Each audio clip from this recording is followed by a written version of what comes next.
لله رب العالمين الرحمن الرحيم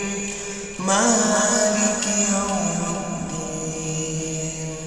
إياك نعبد وإياك نستعين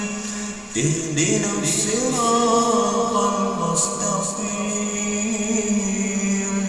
صراط الذين أنعمت عليهم غير المغضوب عليهم ولا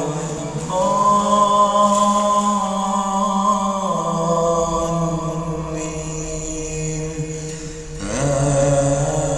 آمين. بسم الله الرحمن الرحيم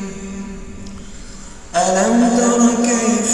فعل ربك بأصحاب الفيل ألم يجعل كيدهم في تضليل وأرسل عليهم طيرا أبابيل ترميهم بحجارة من سجيل فجعلهم كعصف